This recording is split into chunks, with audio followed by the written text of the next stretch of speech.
Hi guys, konnichiwa. Ngayon ay magluluto tayo ng peanut butter.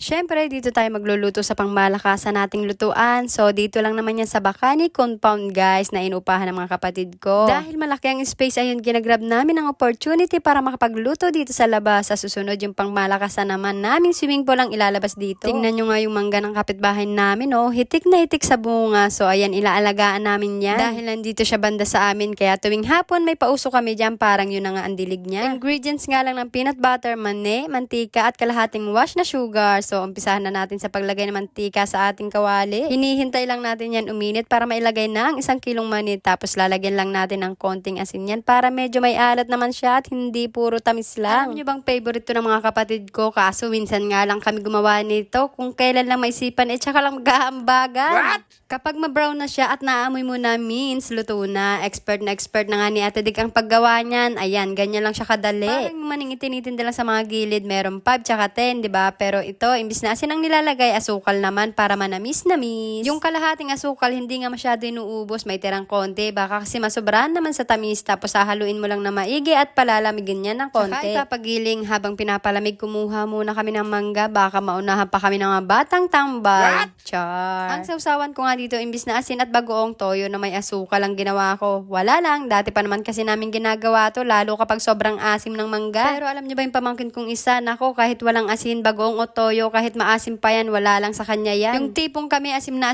siya, natural lang ang mukha. At itong dalawang bulinggit, nako po, ang lalaki ng tsinelas, hindi kasi makita yung bakod sa kabila, kaya sinuot yung malabar kong tsinelas. Ano ba?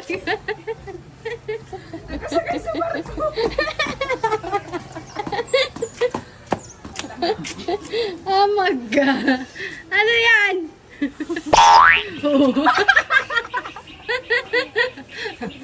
Itong isa naman, oh. Wala kasing mga nanay. Yung isa kasi nagpa-check up at yung isa naman nasa trabaho. Kaya ayan, malaya makapaglakwatsa. So, ito na nga, pupunta na kami ng tulay palengke para mapagiling na yung peanut. Lumamig na kasi para mamaya may palaman na rin sa tinapay na merienda. Kasama ko nga itong si Joshua, bunsong anak ng kapatid kong panganay. Sinama ko nga para siya ang magbitbit ng peanut butter na nakalagay sa kaserola. Gamit namin ng e-bike. 5 to 10 minutes lang naman papunta sa palengke. Nandito na nga kami. Minsan, kapag nagtitinda ako, dito rin ako namimili. Dito nga lang yan sa loob ng palengke, bilihan ng mga baboy at manok. Tapos bandang dulo lang itong pinapagilingan namin ng mani. Alam niyo bang 25 pesos lang 1 kilo kapag nagpagiling ka dito kay ate? Buti nga itong si ate, kahit 1 kilo lang, pumapayag siyang gawin to. Sa ibang tindahan kasi bawal lang 1 kilo lang. Sandali lang naman siya gilingin, guys. Wala pang 10 minutes. On the way na nga ulit kami sa bahay para matikman kung sakto lang ba yung pagkakatimpla nito. Bumili na nga agad kami ng tinapay. Napakarami na nga rin ng 1 kilo, guys. Pwede nyo rin gawin negosyo to. Napakadaling gawin lang. Itong indenyo, naka-1 balot na nga na muna yan, no? Sarap na sarap yarn.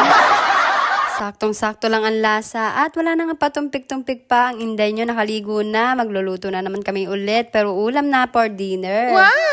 Parang nagiging kamangyang vlog na nga tayo, puro luto na lang ang ginagawa namin, hindi pa kasi makapag-games, gawa nga yung pamangkin ko, nasa hospital pa. Kailangan kasi may mag-asikaso at magbantay pa sa kanya. Dahil mayat-maya talaga ang tawag ng doktor sa pamilya ng pasyente, so ito na nga ulit tayo. Nahuhulaan nyo na ba itong lulutuin ko, guys? Puro kasi ako kwento, no? Ginisang pechay lang naman, kung kay kamangyan, ang bobongga ng niluluto, itong sa amin, simple lang, pang ulam-ulam. Ginisa ko lang naman yung sardinas sa bawang, sibuyas at kamatis, tapos tinimplahan ko ng mga pampalasa, tsaka nilagay itong tangkay ng pechay. Nilagay ko na rin itong siling green habang inaantay kumulo. Tamang sayo na naman kami dito ni Bulilit. Laging nakadikit sa amin mga tita kahit palaging pinanggigigilan. So dahil kumulo na ito, lalagay naman natin itong pinakagulay niya. Inuna ko yung tangkay dahil mas matagal lumambot. Yung gusto kasi ni mama, malambot talaga. Ayaw niya ng half cook lang ang luto. Lalo favorite niya itong gulay na to. Pilnapil nga ng indenyo ang pagluluto. Oh. Pilnapil ko kasi dito sa kahoy kasi parang nagkakamping at nagpipiknik lang ang dating. Dahil lutong-luto na at malambot na ang pechay, ilalagay ko na nga sa pangmalakasan namin lamesa na ginawa ni Papa. Alam niyo bang 5 pamilya ang pwedeng kumain dyan? What? Char. Binalutan ko na nga din si Papa ng ulam para dalhan dun sa kabilang bahay. Ayaw niya kasi pumunta dito, dalhan na lang daw siya. At dahil naubos na ang mantika, inihaw na lang namin itong tuyo. Syempre, bago kumain, put God first, pray lang. Nawa tuluyan ang gumaling ang aming pamangkin at apo at more blessing pa. Thank you Lord sa lahat po ng blessing. At alam niyo ba, natutuwa yung mga kasama ko dyan dahil first time mag-lead ng prayer nitong si Kuya Alan. Wow! Bago pa nga matapos tong aking mini vlog, guys, don't forget to follow, like, and share. Thank you for watching. Bye-bye!